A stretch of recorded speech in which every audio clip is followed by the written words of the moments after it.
Hey everyone, I hope you're having a great day, and if you're not, I hope your day gets much better. And even if you are having a great day, I hope your day gets much better. Um, I wanted to do a deck profile on my Royal Steel deck. Uh, I've had really good results with it over the past 3 weeks. I've played about 15 games, and I think I've only lost about two, so that's really cool. Yeah, I'll probably keep playing this deck throughout set six, and I'll honestly only do minimal changes to it because I'm really happy where it is right now. So yeah, let's get started. I play four Captain Hook. This card really helps me control the board early on.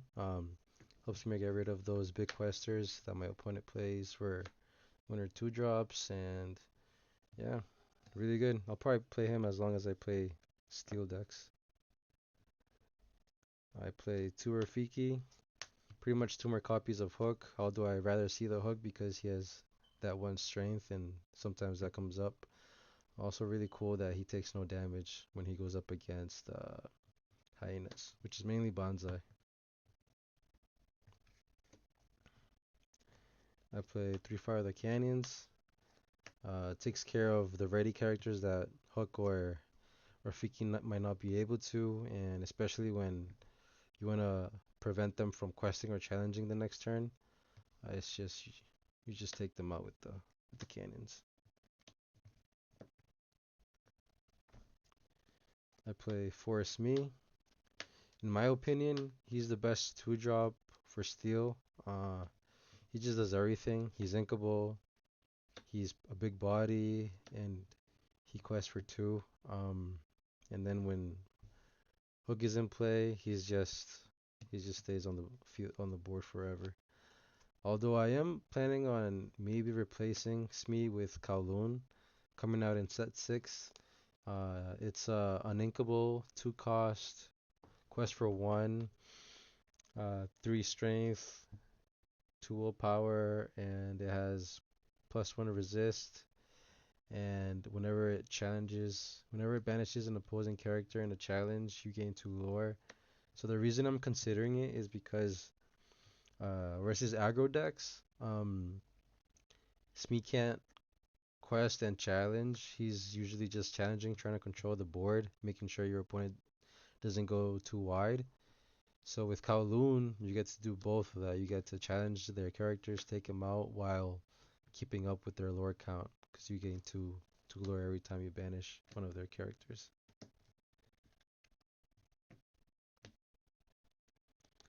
I play format of Mim. I love the bounce package because it enables really creative plays, um, and that's a play style that I love. Although I rather see Smee as my two drop, and I rather see this in the later game when I have cards that have more valuable on play effects than which happens later in the game more often than early on. I play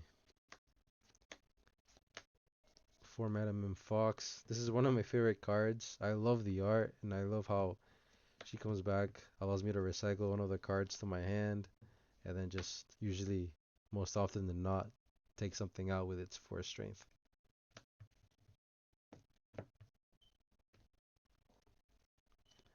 I run 4 Merlin Crabs. There's a lot of locations running around, and usually those locations aren't taken out with one shot, with one challenge. So this character helps a lot with that. Adding plus 3 challenger adds value to like any of your characters to challenge. Like especially when it's like Captain Hook or Rafiki, like it's just like Hook challenging for 6 is just insane.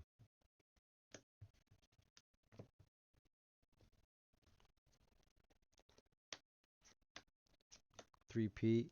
Um, yeah, this card just no actions is crazy, and especially when you get to bounce it back to your hand and then just play it the next turn for another no actions is just insane. Play Benja, to Benja. This card is pretty much the same as Pete, where instead of the no actions, it banishes an item. So if I'm facing an item deck, just keep bouncing him back with either with the Madam Mims and then just playing him again to banish. And I feel like what really justifies me playing him is the two lore. Because you banish the item next turn if he's still on the board. You quest for two, bounce, and then replay to banish another item, which is pretty insane.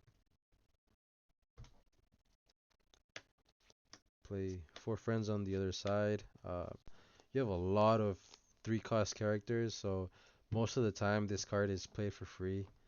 Um, and yeah, it's a really really good card. Play four libraries. I play this over the castles because I don't play castles. Um, I feel like most of my characters are always used to control the board, and a lot of the times I'm trading them. So this really helps give a lot more value to that trade. And the one lore is pretty neat as well. Play four goats. This card really catches people by surprise. You're at 19, boom, you win the game. Um, yeah, usually it comes up more during the end game.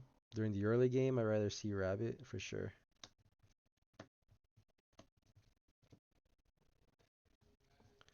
Here you go, four rabbits. I love this card. Just it feels so nice to play. Draw, bounce, draw. He gets banished, draw. Um, yeah, as long as I play Amethyst, I'm definitely always gonna play a full play set of the foxes, the snakes, the rabbits, and the goats for sure.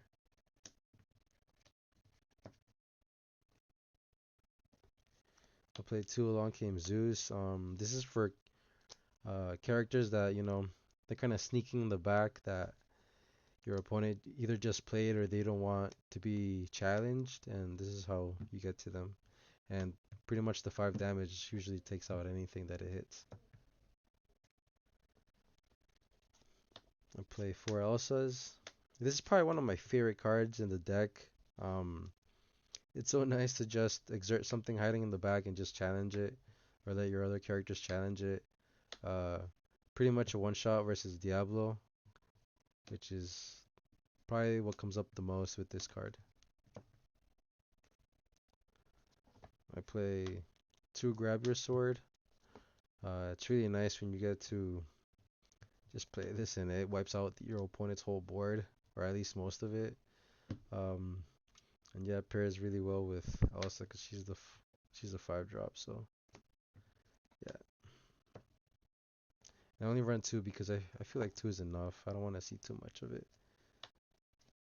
Play 4 Tinks.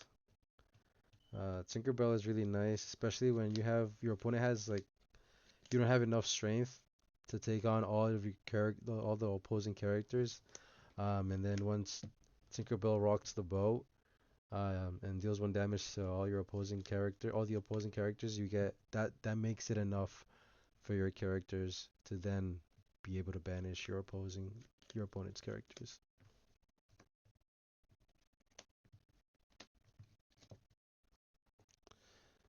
And then Simba, which is pretty much bigger tank.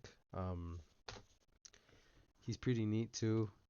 I like being able to filter out my hand and then dealing 2 damage to a character after he banishes one. It's pretty nice. There was one time where my opponent played a big Cinderella with 5 strength, 5 willpower, resist +2, which is crazy. And I had this on the board, and then I used crab, gave him 3 challenger, and it just wiped wiped out that Cinderella in one shot. When usually that Cinderella is pretty sticky, it stays on the board for a good amount of time.